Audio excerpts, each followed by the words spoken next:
are thinking about why God makes us strong. We're thinking about strength and what God thinks about that and how we're supposed to use it. We're going to read the Bible together, but first of all, I'm going to give you my lunchtime summary. This is everything I'm saying in one sentence. So if you remember nothing else from the service, remember this. God makes us strong so we can protect the weak, free the oppressed, and make peace. God makes us strong so we can protect the weak, free the oppressed, and make peace. God makes us strong so we can protect the weak, free the oppressed, and make peace. So we've been looking at the Psalms. So let's see where this is in the Psalms. We're going to read Psalm 82. And I'm then going to be talking about some other bits of the Bible. You don't need to turn to them, but I want you to hear them read so that we can get what they say as well. So this is Psalm 82. For prize for the first person who finds it. 594. Who was that? Was that Flo? That was Roger. Okay, Flo was looking like he was taking your glory, Roger. No, shame on him. Roger, you win a pastry. There's one there for you. Well done. That's yours. I can't promise you it hasn't been fingered. But there you go. Hopefully not. Okay. Let's read. God presides in the great assembly. He renders judgment amongst the gods. How long will you defend the unjust and show partiality to the wicked? Defend the weak and the fatherless. Uphold the cause of the poor and the oppressed. Rescue the weak and the needy. Deliver them from the hand of the wicked. The gods know nothing. They understand nothing. They walk about in darkness. All the foundations of the earth are shaken. I said, you're gods. You're all sons of the Most High, but you will die like mere mortals. You'll fall like every other ruler. Rise up, O God, judge the earth, for all the nations are your inheritance. And I'm going to read another couple of bits from the Bible that are relevant to this, so you can hear how the New Testament talks about some of these ideas. This is Jesus. Jesus called his followers together and said, you know that the rulers of the Gentiles, that's those who are not Jewish, those who are outside his community, lord it over them, and their high officials exercise authority over them. Not so with you. Instead, everyone who wants to become great among you must be your servant, and whoever wants to be first must be your slave, just as the Son of Man did not come to be served, but to serve and give his life as a ransom for many. Finally, here is Jesus' friend John reflecting on what Jesus came to do. You can find this in 1 John, which is a very cool letter. It says, the reason the Son of God appeared was to destroy the devil's work. The reason the Son of God appeared was to destroy the devil's work. So what do all these things tell us about strength? Well, as I was preparing this talk, my mind went to one of the great theologians of the 20th century, a man whose influence and power extends far beyond my own, and I thought it would be best if we heard from him instead of me. I'm speaking, of course, of Spider-Man. This is one of the most famous clips in modern culture, so you can have a look at this now. That's on the screen. It's going to play. Oh, there you go. That's not Spider-Man. There he is. Whatever life holds in store for me, I will never forget these words. With great power comes great responsibility. This is my gift, my curse. Who am I? I'm Spider-Man.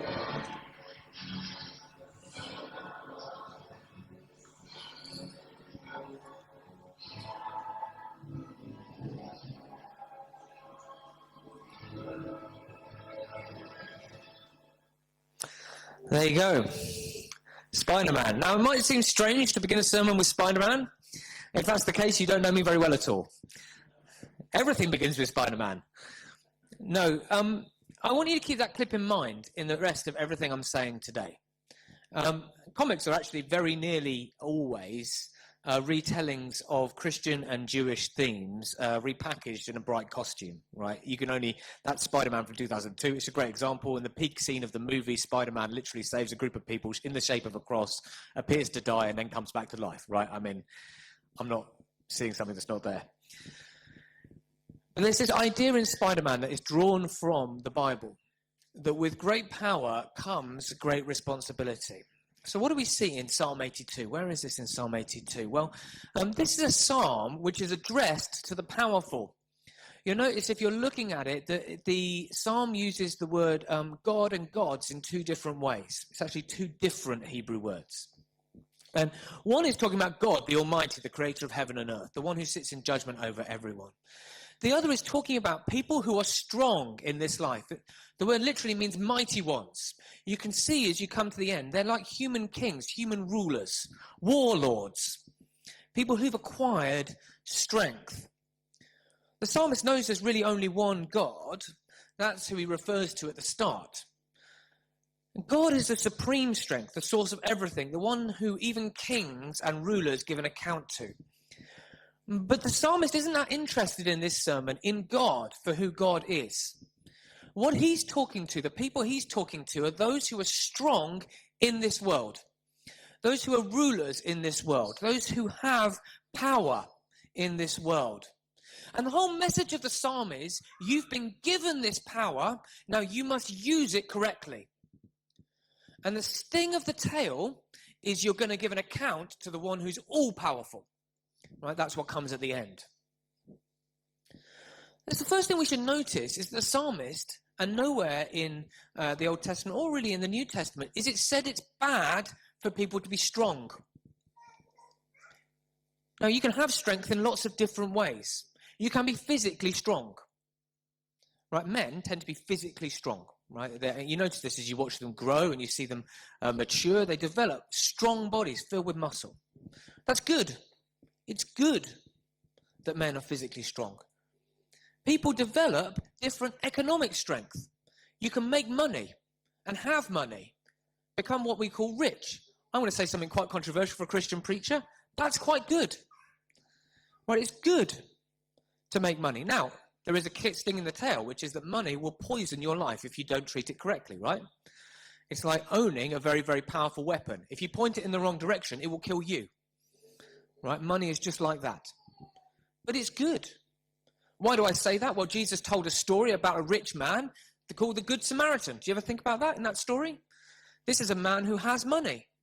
What does he do with that money? He finds someone who's in need and he uses his money to care for him.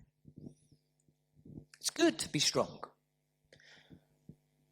I've noticed that, I don't want to generalize too much, but my wife is very strong. And her strength, I think, is indicative of a type of strength I see most often reflected in the women I know, which is she's relationally strong. She has influence over people. She's very good at seeing people and working out what their emotional and their needs are and meeting those needs. It's good to be strong. If you're a young man, you have certain natural physical strength. I'm saying that because we have a lot of young men in this church. Guys, I'm not talking directly to you now. Right, you are going to grow up and you are going to be physically imposing. Some of you already are. It's freaky for me. But that's good. Don't be afraid of that. You live in a culture which is going to tell you that that's a problematic thing, that that's something we should hide away from. It should be a bit better if you were not quite so strong. Don't be afraid of your strength.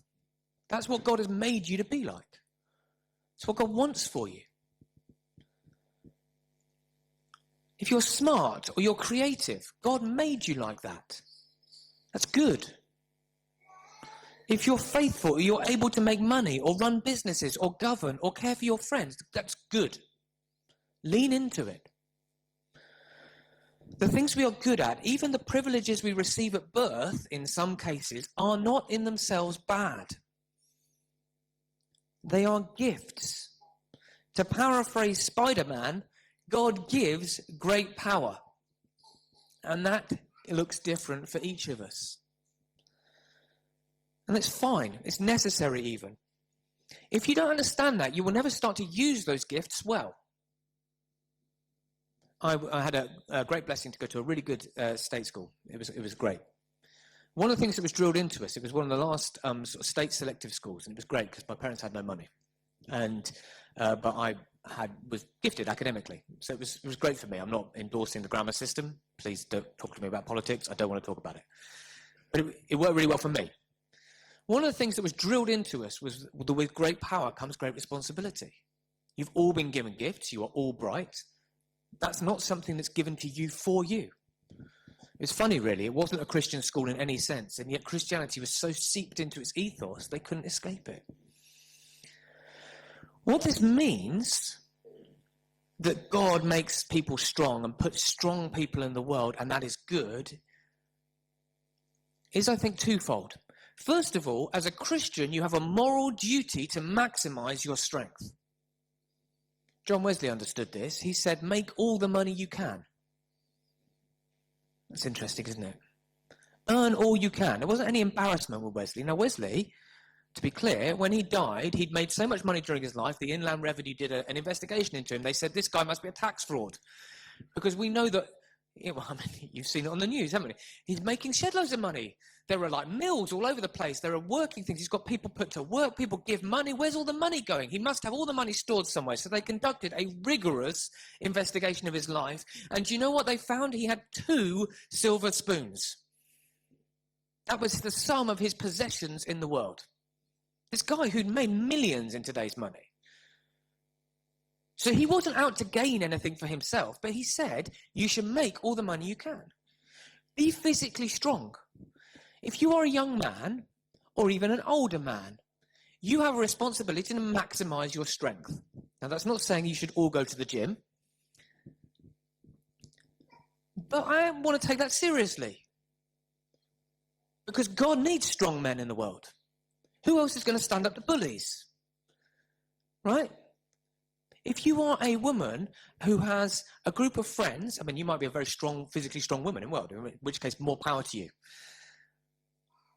But let's imagine that you're a woman who's got lots of friends and you've got lots of influence in your relationships. Lean into that. Don't be embarrassed about that. That's good.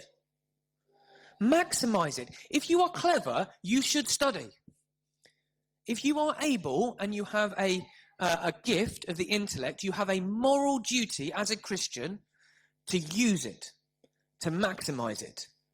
Do your homework. That's not to say that Christians who are clever are better than Christians who aren't clever. Any more than Christians who are physically big are better than Christians who are physically strong, right? John Forster, who's not here, is far fitter than me. I hope in the kingdom of God he's not a better man than me. For that reason, anyway. He's better for all sorts of other reasons, but not because he can do 100 squats. Whatever you are able to do, you have a duty to grow in it. An obligation. We're going to think about the implications of that. Your strength is a gift, so steward it well. Where am I rooting this theologically? Well, in the Psalm. You can read in Proverbs 31, instructions to kings. You can look at Jesus. That's a good place to start. Jesus, who is supremely strong, does not abdicate his strength. He uses it, taking the form of a servant, humbling himself to destroy the devil and redeem creation. He stewards the power he has well. If Jesus was someone who ignored his strength, he could have been someone who said, you know what, that creation over there, and they're in real trouble. Those guys on earth are in real trouble. Have you seen war? I mean, it's bad, isn't it? They're in real pain. They hurt each other. They cheat on each other. They're in a real mess. Isn't it terrible? But for me to use my power to resolve that problem, well, that would be toxic. No, he doesn't do that. He leans in. He says, I'm going to lean into the fact that I have the power to destroy the devil's work, and I'm going to do it. And I'm going to do it in a way that redeems creation and honors all of their free will. So that's implication 1, maximize your strength. Implication 2, use your strength for others. This is the flip side of John Wesley. John Wesley said, make all the money you can. And then what did he say? He says, save all the money you can. In other words, stop wasting money. Some of us need to hear that. Heather and I did a budget last week. It was terrifying. It was terrifying. I thought of John. Partly because there's pictures on my wall in my dining room. Bit of a fanboy. Spider-Man's in my office, along with Superman. There's a letter from Pope Benedict, and there's John Wesley. It's quite an eclectic range of influences. One of them looks great in spandex. I'm not going to say which one it is. I thought of John as we did our budget, and the red started piling up. Save all the money you can, right? Steward your gifts well. And then he said, give all the money you can. That's how he could make, in today's money, tens of millions of pounds and still only have 2 spoons left, because there were millions of people who were alive because he fed them. Be strong for others. The psalmist puts it this way. Defend the weak and the fatherless. This is in Psalm 82 if you had it open in front of you. Uphold the cause of the poor and the oppressed. Rescue the weak and the needy. Deliver them from the hand of the wicked. Or as Jesus might say, if you want to be a truly great ruler, use your greatness to serve others. Use your strength to serve others. The strong have a responsibility to use their strength for the sake of those weaker than themselves. At times, that is going to mean fighting for what is right. And defending those who are weaker than we are in some way. That is what it means to follow Jesus. That's why I read that passage. Jesus came to destroy the works of the devil. When Jesus came across someone who was demonically possessed, someone who was afflicted in their spirit and in their body, he did not turn around and say, well, I don't want to use my strength in an oppressive way to that demon.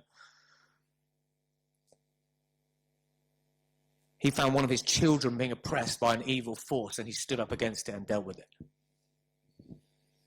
The Son of Man was revealed to destroy the works of the devil. It's blindingly obvious that men tend to be physically stronger than women.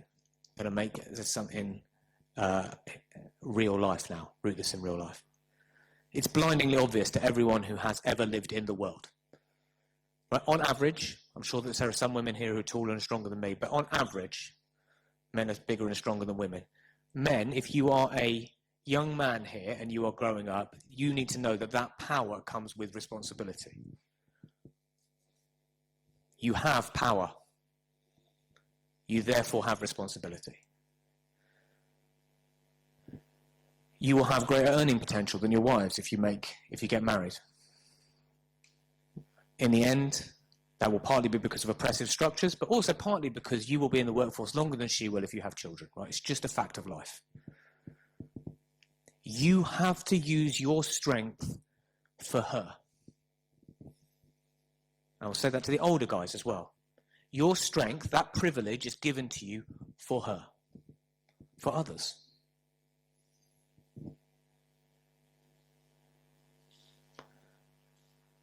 Men, generally speaking, have strength, they have power, and they are to use it for others, for the good of others. Not for themselves. For the younger guys, let me spell that out in a way that is as uncomfortable as I can feel the silence in this room. If you ever hit a woman, you are betraying everything God has made you for. Your very biology is given to you to be strong, to protect, and to serve. Not to dominate and to abuse. If you have a family and you do not make sure they are provided for, either by you or by your wife in partnership, but if you are a man and you are strong and you are not nursing a young child, you have a responsibility. Man up. With great power comes great responsibility. If you are in school or in work and you come across a bully and you do not stand up to them, you are failing Jesus.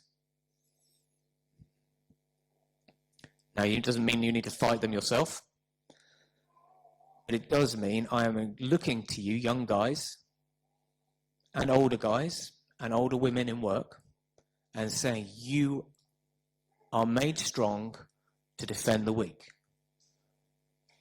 Do it. That's what Jesus did. That's what you should do. That's what I should do. With great power comes great responsibility. If you are rich or you are a successful entrepreneur, you have a responsibility to make as much money as you can, to employ as many people as you can, to generate as much wealth as you can, and then to use that money to care for the poor. I'm not talking about general taxation. Right? It might or might not be right to raise taxes. To be honest, you have no choice about that at all. But you can choose what you do with the rest that's left at the end. You can choose how you treat your employees. Make as much as you can, and then provide employment, give to the poor, and consider those who are in need. You have great power. With that power comes great responsibility. If you are an employer, or a middle manager, a bureaucrat in your company, great, good on you.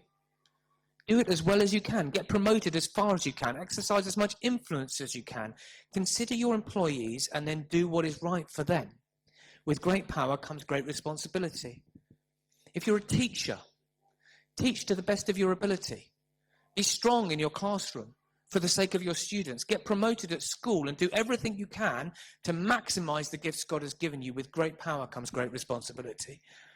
If you are well liked, if you are a young mum and you have influence and a network of friends through your kindness and your grace and your goodness and your general all-round attractiveness, which there are so many young mums in this church who are just like that, do it.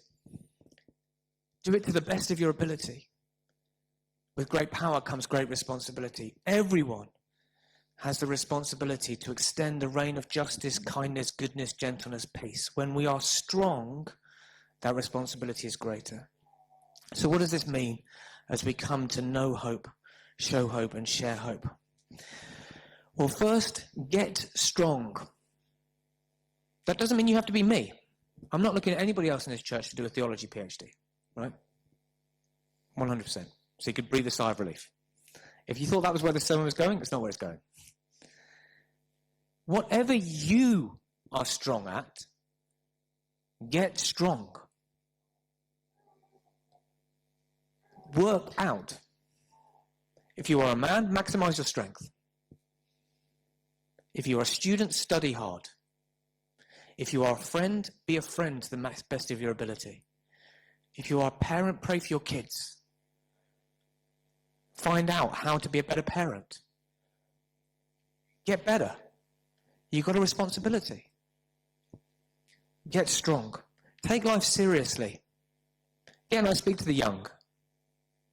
And then I'll speak to the middle-aged.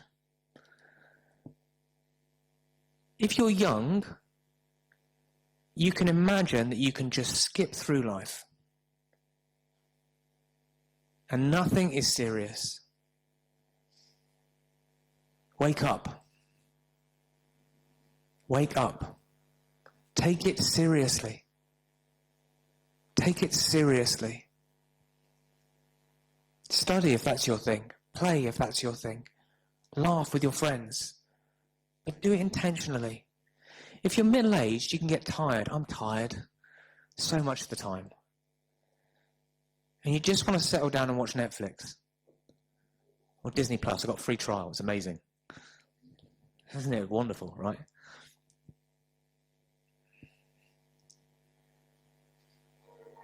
These things are great. But don't let them distract you from the fact that you have responsibilities. We have responsibilities. Get praying. Our strength is always underpinned by the knowledge that the battles we fight are first and foremost spiritual. St. Paul says we wrestle not against flesh and blood, but against principalities and powers, against rulers in high places. Get praying. Pray for the situations of the people you come across. Pray for your enemies. Ultimately, our strength is in the Lord and our battle is spiritual. And then finally, make peace. When we fight, we do so to bring justice and peace for all. So when you're confronting that bully or you're reporting on that bully or whatever it is you're doing at school, you're doing it in order that they might come to a wholeness, that there might be wholeness and peace in the school, not because you want vengeance. That's what Jesus means when he says turn the other cheek. He's saying you don't ever take personal vengeance. We're always seeking peace. God makes us strong so we can protect the weak, fight for the oppressed, and make peace. And we're going to take a moment and just be quiet.